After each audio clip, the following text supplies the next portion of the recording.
lead you to believe. That education, she's not able to better discern, which means that if she's only seen one penis, because now this is where the fascination with virgins comes from. A virgin, a woman who hasn't been around either or, she hasn't seen probably any penises, maybe just one or two. She hasn't been down to Miami during spring break or to hedonism in Jamaica and seen that penis. This is not the fascination with virgins, by the way, but I'll get into that after I finish. Let's run it back. We'll break down the fascination, at least my perspective, my opinion on the fascination with virgins. In Jamaica and seen that penises get pretty big and awesome, right? She hasn't tried out a bunch of penises. She's a virgin or she's very inexperienced. Men like or this say better, small, because then a man who is inept, and to be honest, most men are inept. Okay, the average penis size is only 6 inches. That's not a lot of penis. I'm sorry. I'm giving it to you guys really. Like, listen, no chaser here. 6 inches is not a lot of penis. Okay. There's men out here with 8, 9, 10, 12 inches.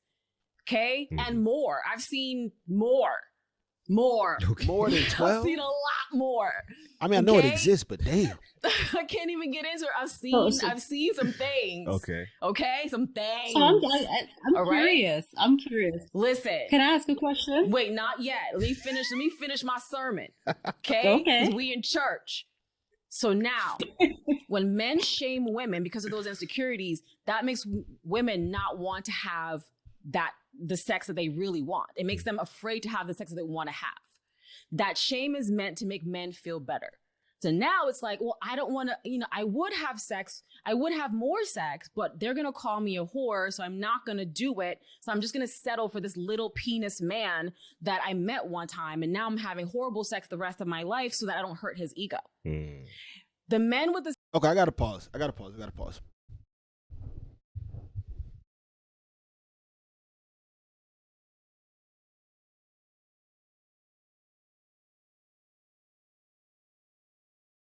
And I'm also trying to approach a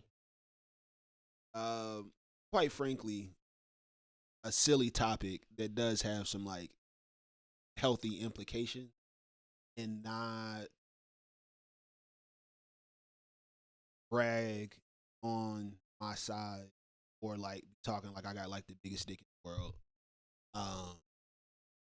So I'm just trying to figure out how to approach this like a fucking adult.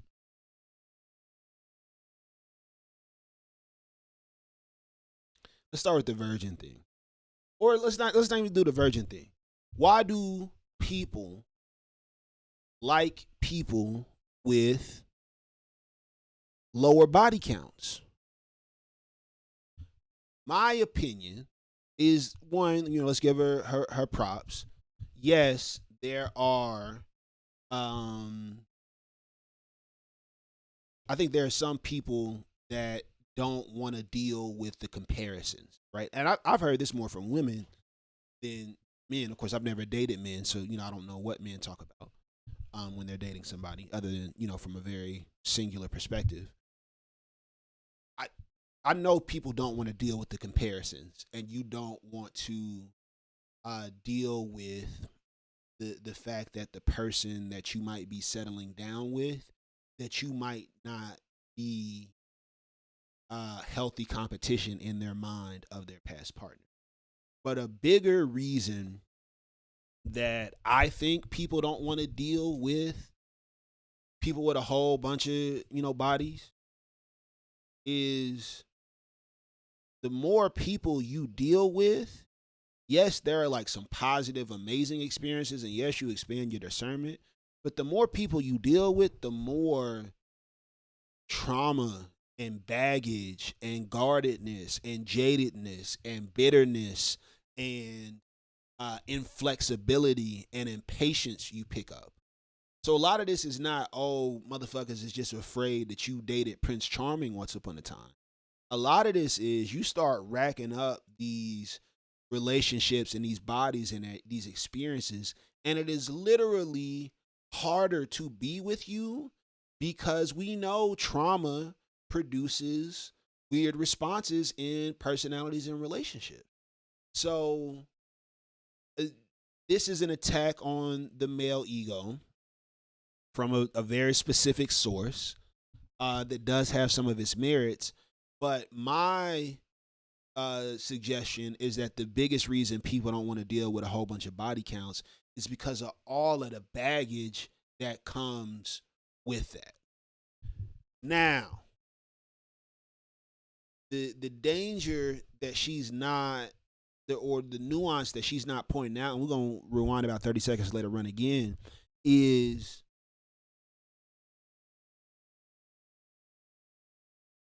it's not apples to apples, right? Fucking everybody you can and being in a healthy, happy, long-term relationship are related, but they're not equivalent. And so it's we'll run it back. We'll run it back. Play it again. Okay. We in church. So now, when men shame women because of those insecurities, that makes women not want to have the sex that they really want. It makes them afraid to have the sex that they want to have. That shame is. I don't even think it's like a history thing.